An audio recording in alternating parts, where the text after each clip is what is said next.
¿Cómo estás, Conrado? Bienvenido, buenos Luis, días. muy buenos días. Aquí, gracias. Otro miércoles más. Otro miércoles más de Al Tú por Tú y Demian Duarte. ¿Dónde estás? ¿En la Torre Latinoamericana? ¿En Xochimilco? ¿Viaducto? ¿Cómo estás, Demian? Buenos días. ¿Qué pasó? Estoy en Palacio Nacional, fíjate, en este momento. Resulta que aquí, no es por presumir, pero tenemos cabinas acondicionadas para No, las pues, transmisiones de radio o de televisión o multimedia, como es pues este es que caso, ¿verdad? eres la estrella de la mañanera, ni modo que no tengas ahí una cabina, algo para transmitir, pues claro. Bueno, bueno, mira, son herramientas para ser utilizadas, ¿no? O sea, Oye, no hay oye, ninguna preferencia. lo mío es broma, amigo. Lo mío Ajá. es con cariño. Yo no soy hate, así que digo, para que no lo tomes a mal, por favor. No, yo, amor y paz. A ver, Pero si nos invitas a comer, menos hate le hacemos. No exactamente, pasa pero nada. No, pues sí. si me traes unas quesadillas de huitlacoche, pues no. De flor de calabaza y unas de papa, ¿no? Muy malas, ¿no? Así es. Órale, Bueno. 4 años de AMLO. ¿Quién empieza? 4 años y ahora también, pues mañana se cumplen, de hecho, Sí, ya. y nombran al hijo de Tadí como director del transporte, Del litio de México. perdón, el director del De litio, del litio. transporte del No sé litio. qué sea más difícil. Oye, el transporte de litio. Y bueno, yo creo que lo que es buena noticia, a mí lo del gobernador Alfonso Durazo, que va a ser el coordinador general Sonora, aquí va a tener mucho peso en esto. Claro. Pero bueno, el tema es AMLO, o si quieren entramos al litio, también podemos cambiar, ¿eh? No sé cómo quieran. AMLO y litio, El pues es la tema, misma. bueno, mira, lo de AMLO, así para ponerlo en Sí. contexto, naturalmente que es una fecha importante la de mañana, aunque el mismo presidente lo dijo abiertamente. Yo realmente cumplo 4 años en el gobierno el 1 de diciembre, ¿no? Ujú. Sin embargo, la Constitución, me obliga a presentar mi informe de labores este 1 de septiembre. Entonces mañana, bueno, no va a haber mañanera, por cierto, así que vamos a descansar un poquito de la vorágine informativa a la que te referías. Y mañana a las 5 de la tarde, hora de la Ciudad de México, 3 de la tarde, hora de Hermosillo, presidente, frente a los murales de Diego Rivera y donde están las escalinatas de Palacio, va a presentar pues su mensaje a la nación. Creo que el presidente tiene muchas cosas que decir y bueno, el presidente se siente enteramente en dominio de la situación, ya que pues hasta las encuestas más adversas, como la del periódico Reforma, le conceden un 61%, ¿no? De aprobación. 61% el Reforma. Yo con eso ahorita en el programa, a ver, no lo dice Reforma, que Reforma y el presidente no tienen muy buena relación, que digamos, 61% quiere decir que tiene más, a lo mejor, o sea, pudiera. Puede Es ser. decir, no Pensando estoy o cuestionando a pretendiendo Reforma. que Reforma pueda cucharear sus encuestas. Yo creo que es una encuesta real, ¿no? Sí, Al no, final de claro que es cuentas. real. No, pues si lo dice, te reitero, la verdad, para mí trae aprobación más alta, ¿eh? Incluso puede traer. Puede Es ser. No estoy probable. cuestionando la metodología de Reforma, claro, es decir, pero estoy seguro que puede traer más Puede apoyo. ser. Bueno, mira, Ojo. yo cierro el comentario de apertura en este sentido, ¿eh? Obviamente que el estilo de gobernar de López Obrador es disruptivo, es un estilo de gobernar que no agrada a las élites en particular, ni a las élites de los medios, ni a las élites de la intelectualidad, ni a las élites económicas. Sin embargo, no está haciendo nada que no haya dicho, ¿eh? Él siempre dijo desde la campaña, por el bien de todos, primero los pobres. Y ese es el énfasis y el enfoque que tiene su gobierno. Eso es lo que le da justamente el favor de la gente, porque hay que recordar que en México los pobres lamentablemente son, o somos, tendría que decir el otro, una vasta mayoría, ¿no? Conrado. Bueno, son 4 años de una administración que tiene dos vertientes. Una es el simbolismo que utiliza, el discurso que utiliza, la narrativa que construye, que encaja perfectamente bien con la formación del mexicano. Yo creo que por eso es la gran aprobación del presidente. El presidente habla y dice lo que a nosotros nos gusta oír, como nos hablaban nuestros abuelitos y nos enamoramos de los abuelitos y aparte parece abuelito. Entonces tiene muchos elementos a favor desde la perspectiva de la opinión pública. Habla de Madero, habla de la revolución, de los pobres, que el gobierno... Entonces todas esas cosas, esos elementos, además como dice Demian, ¿no? Mañana el informe va a ser frente a los murales. Ah, pues sí, claro, porque nos encanta, ¿no? Que la cultura mexicana, enaltecer. Entonces, eso por un lado yo creo que el presidente lo sabe hacer muy bien. Y eso tiene en jaque a la oposición. La Es un oposición es excelente, incapaz de hacer eso. es excelente comunicador. Totalmente. Es un excelente. Es un monstruo en la comunicación, Así es, un genial. monstruo. Entonces, desde esa perspectiva, la oposición está perdida. No tiene una figura similar ni en el mínimo porcentaje. Por el otro lado, y es lo que a mí me gusta mucho a veces señalar, es, bueno, las incongruencias entre los datos y lo que se dice. porque es ahí donde también tendríamos que hacer énfasis. Claro que cuando lo hacemos nos convertimos, como dice Demian, nos convertimos en esa élite crítica, y no me importa que me digan de la élite, igual todos somos ricos para alguien y pobres para alguien, entonces no importa. ¿Cuál es el fondo de los temas que habla Andrés Manuel? Al menos en su informe. Si tú revisas el ahorro contra la corrupción, lo puedes contrastar con el subejercicio anual de esa administración federal. Si tú hablas de las inversiones en el tema de las refinerías y todo ese tipo de temas, podemos hablar de las deudas en las adquisiciones de refinerías, en el sobreprecio de las refinerías. Si tú hablas de los trenes, y podemos hablar de un montón de críticas. Al final, creo yo que tenemos como resultado de este tipo de administración y de este tipo de política un país muy polarizado. Porque no hay respuesta a la crítica, sino cuestionamiento a la crítica. Cuando hoy, como miembros del poder, debiesen ser el gobierno más abierto y más transparente. Que ese es el otro tema. Podemos decir que nos ahorramos miles de millones de pesos en combatir la corrupción, pero no pesa cuando tienes 23,000 millones de pesos de subejercicio. Podemos hablar de 146,000 millones de pesos para los más pobres, pero no contrasta cuando hablamos de 700,000 millones de adjudicaciones directas. Entonces, ese contraste nos tiene enfrentados a quienes tratamos de construir o quienes tratamos de aportar datos para un gobierno más eficiente, con quienes se enamoran del discurso. Eso es lo que a mí me preocupa mucho. Y creo que tenemos ahora un presidente muy, muy bien aprobado, pero con un gobierno muy, muy deficiente. Y eso está mal. Demian, ¿cómo ves los otros datos? Bueno, La deficiencia. creo que los otros datos, creo que el presidente, como en todo gobierno, ¿no? Ha tomado decisiones muy acertadas y decisiones probablemente muy equivocadas, ¿no? Hay temas que a mí me han parecido polémicos desde que los concibió. Y pongo un ejemplo, ¿no? En donde yo me opuse y se lo hice saber al mismo presidente al nombramiento, por ejemplo, de la cónsul, ¿no? Claudia Pavlovich, por poner un ejemplo, ¿no? Hay muchos otros, por ejemplo, no me explico yo qué hace Isabel Arvide, que salió, por cierto, en MasterChef, de cónsul en Estambul, pues, ¿no? Y así, si nos fuéramos una por una en las decisiones malas, francamente malas, o por lo menos polémicas, creo que encontraríamos muchas cosas que criticarle a López Obrador. Sin embargo, creo que también esta lógica de un gobierno que atiende justamente a la base de la pirámide económica, que busca diversificar la economía a partir de ponerle dinero en las manos a las personas, que nunca le habían visto directamente, y que, la base de su estrategia es justamente apoyar a los adultos mayores. Me parece que es todo un acierto. Al final de cuentas, populismo o no, es un asunto que se ve reflejado en la capacidad que tienen estas personas, me refiero a los adultos mayores, nuestros papás, nosotros ya tenemos edad para tener papás de más de 65, o nuestros abuelitos, pues han recuperado la dignidad a partir justamente de esto que hace el presidente y que él manifiesta que se trata de un acto de justicia social. Así como creo que hay muchos otros aciertos que tiene el presidente, y debo decirlo, 4 años parecen una eternidad, pero 4 años no son nada para lograr la transformación del país. Por eso es que López Obrador le apuesta a una transición ordenada, a que haya continuismo en la lógica de la 4T, algo que tiene histéricos a los de la oposición, ¿no? Ya ven que hasta la Lili Téllez dijo que ella va a competir al tú por tú contra Claudia Sheinbaum para evitar que esto siga adelante, ¿no?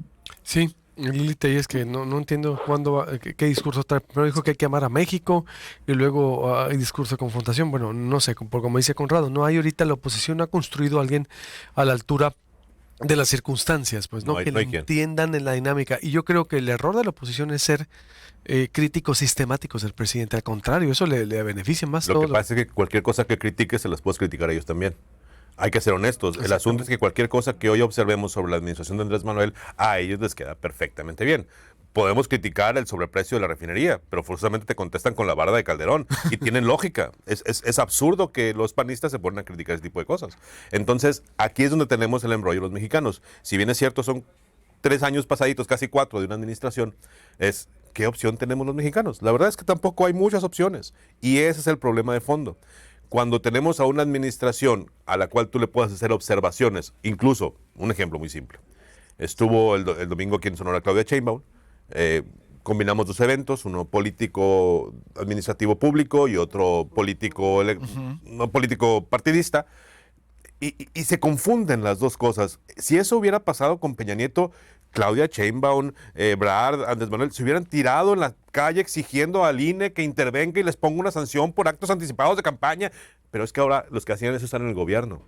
Y los que eran gobierno no saben cómo responder, como tampoco supieron cómo responder en aquella época. Porque en aquella época respondieron con, sí, vamos a hacer un cambio a la ley para que tú estés tranquilo y que no te enojes. Pero lo que pasa es que llega el gobierno hace lo mismo. Ese es el problema de fondo. Continuamos con Alto Puerto, aquí en Proyecto Puente. Que los gobiernos cuando hacen eso, ya cuando llegan a gobernar, hacen lo mismo que criticaban. Porque no tienen opción. Es que al final ellos están acostumbrados a todo negociarlo entre ellos. Yo por eso coincido a veces con tu visión de clase política. Actúan como una clase. Actúan ellos protegiéndose a ellos mismos, cuidándose a ellos mismos. Hoy te critico y mañana te burlas de mí y luego yo me voy a burlar de ti y tú me vas a criticar. Parece que juegan a ese juego. Y en el fondo, si retomamos parte de lo que comentaba Demian sobre, por ejemplo, el apoyo a los adultos mayores, es muy noble la frase y la idea.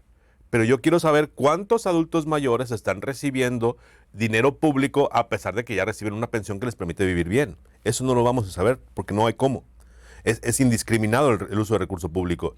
Pero es universal, pues. Es por eso, ¿no? es indiscriminado. Ajá. Es indiscriminado. Y al hacerlo indiscriminado, tú terminas aumentando la desigualdad que tanto les molesta a ustedes que hablan de esos temas. Ese es el problema, pues.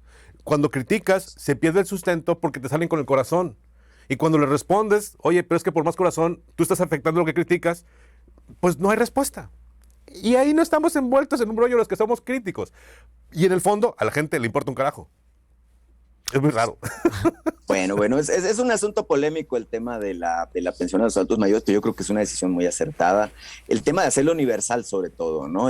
Porque, mira, si dijeran, es que a los que ganan más de 20,000 pesos no les vamos a dar, también sería un asunto de polémica, ¿no? Porque dijeran, oye, pues nos están excluyendo y al final de cuentas es dinero público. Entonces, digamos que hasta ahí la dejo por el momento. Quiero comentar del tema, de dos temas. Sé que el tiempo es un verdugo implacable, entonces aprovecho el espacio, ¿no? El nombramiento del hijo de Jorge Tadei, como ahora todo mundo le llama, que bueno, es un joven de 35 años, debo decir, con su propia personalidad y bueno, pues una trayectoria como estudiante, ¿no? Porque evidentemente pues él no tiene experiencia en el servicio público, tampoco en la actividad empresarial.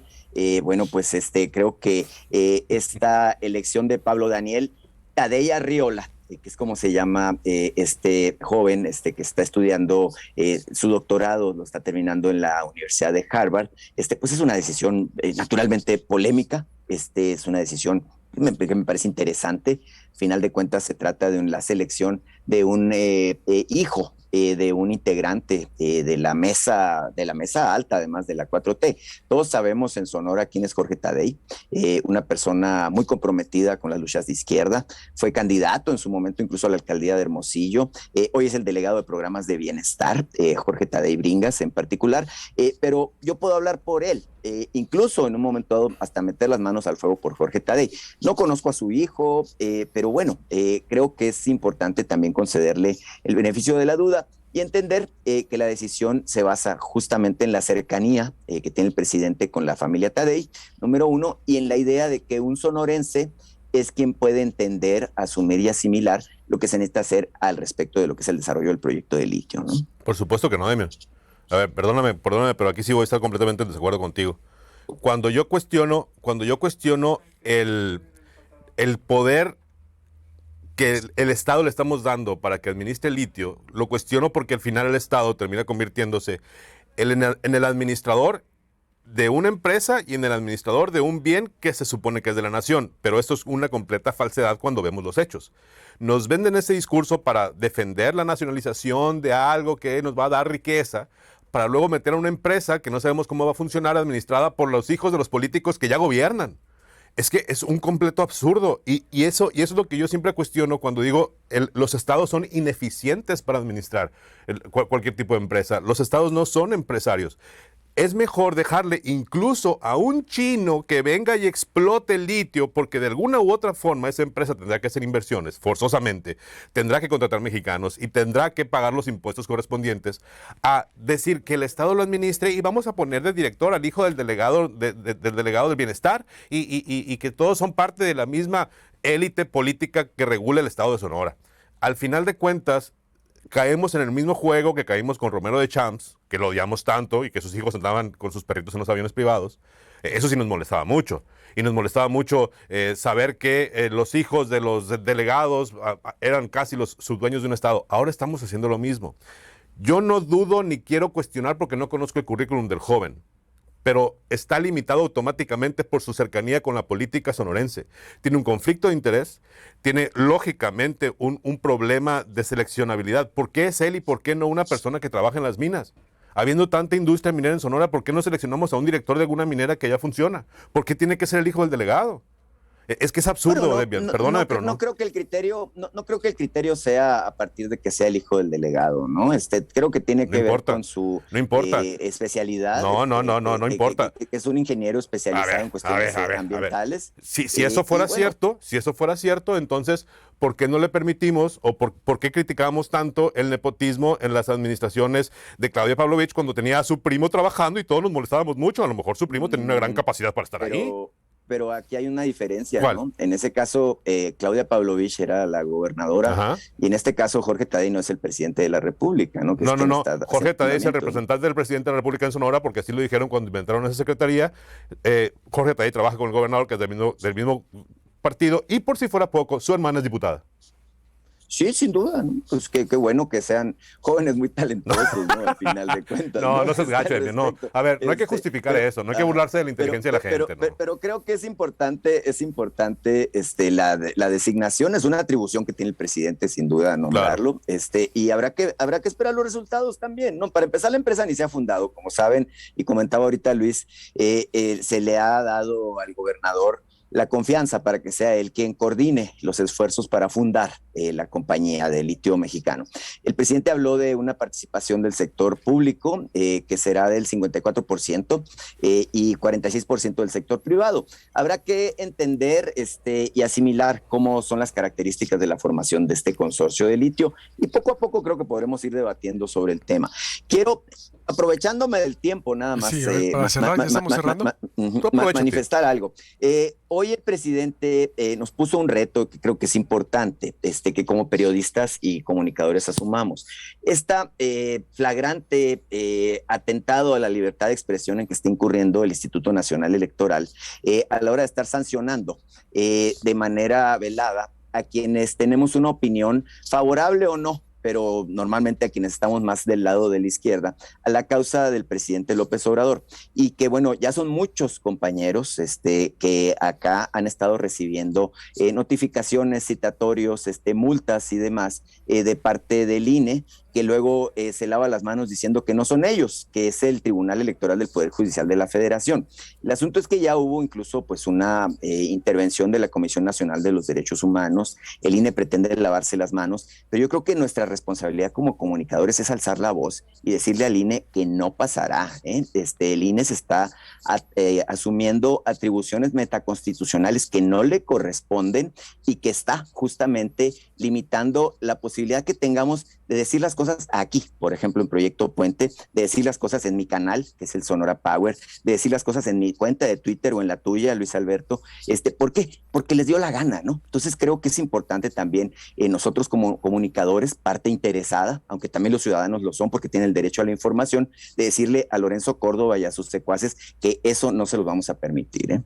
Por desgracia, mi estimado Demian, eso está en la ley y está en la ley porque lo exigieron los que hoy son gobierno. Quítenlo ya. Bueno, tienen la mayoría en el Congreso, quítenlo ya. Hay que quitarlo de inmediato, ¿no? Y al final, querer jugarle al santo cuando todos sabemos muy bien como periodistas que si yo voy y digo, ay, qué gran mensaje de Claudia Sheinbaum el domingo, me gustó mucho, la verdad es que yo debería reconocer, estoy haciendo trabajo proselitista, punto. Bueno, pues es que tenemos libertad de expresión y tenemos derecho a decir. Totalmente, completamente de acuerdo. Si te gustó el mensaje de Claudia, así es. Pues decirlo. Pero eso se debió haber defendido desde que se impuso, Demian. Es que desde que se impuso esta ley lo defendimos. Quienes defendemos la libertad de expresión dijimos, eso va mal, eso algún día va a ser utilizado. Ahora no les gusta, pero los impulsores de eso ahora se están quejando. Pues es que ese es el problema. Bueno, pues es que Lorenzo Córdoba está sacando al pequeño Stalin que lleva adentro, ¿no? Entonces, la verdad es que creo que tenemos que ponerle un alto, ¿no? Gracias, Demian. Nos vemos el próximo miércoles. Saludo afectuoso. Buenos días. Gracias, Conrado. Muchas gracias, Luis. Nos vemos el miércoles. Interesante el Tú por Tú. Nos vemos el próximo miércoles. Esto fue Al Tú por Tú. Suscríbase al canal de YouTube de Proyecto Puente.